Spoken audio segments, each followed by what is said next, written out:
A tense situation in the Middle East is about to reach a pivotal moment with the release of Israeli hostages held in Gaza. This development has sparked a wave of emotions and anticipation as families eagerly await the return of their loved ones. The long-awaited reunion. Nearly 2,000 Palestinian prisoners and detainees in Israel are set to be freed as part of a U.S.-brokered ceasefire deal. But the focus is on the 20 Israeli hostages believed to be alive. These hostages, including Omri Miran, who was kidnapped in front of his family, are expected to be released within hours. The release process has been carefully planned, with the Israeli government outlining the steps. The hostages will be reunited with their families and then sent for treatment at different hospitals. It's a delicate operation, as the health team from the Hostages and Missing Families Forum warns of the challenges ahead for the hostages and their families after enduring inhumane conditions. A controversial turn, but here's where it gets controversial. Previous hostage releases by Hamas have involved macabre ceremonies and propaganda displays.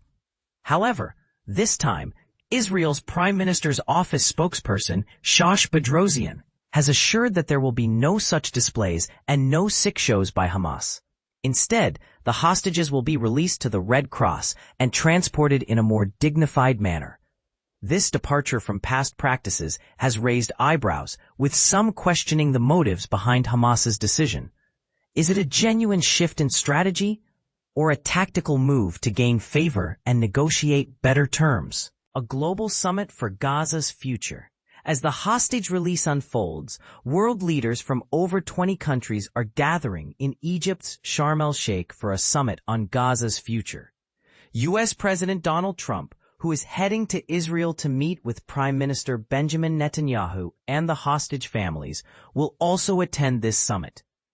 The summit, chaired by Trump and Egyptian President Abdel Fattah el-Sisi, aims to mark a crucial step towards peace in the region. British Prime Minister Keir Starmer has already arrived, and he's expected to announce a leading role for the UK in the next phase of the peace plan, along with £20 million in aid for Gaza. A complex web of releases and challenges. The release of the 20 living hostages is just one part of a complex web of exchanges. Once these hostages are safely transferred, Israel will release the agreed-upon Palestinian prisoners, including 250 serving life sentences, and 1,700 detained after October 7, 2023. The death toll in Gaza continues to rise, with over 300 reported since the ceasefire began. The UN is making progress in getting aid shipments approved by Israel, with hopes that this is just the beginning of crucial supply deliveries to the enclave. As the sun rises in Tel Aviv, crowds gather in anticipation at Hostages Square, a hub of demonstrations for over 700 days. The families of the hostages are on their way to Re'im, where they will await the release of their loved ones. And this is the part most people miss: the emotional journey of the hostage families, the daily rituals of the daughters awaiting their father, and the long road to healing that lies ahead. What are your thoughts on this complex situation?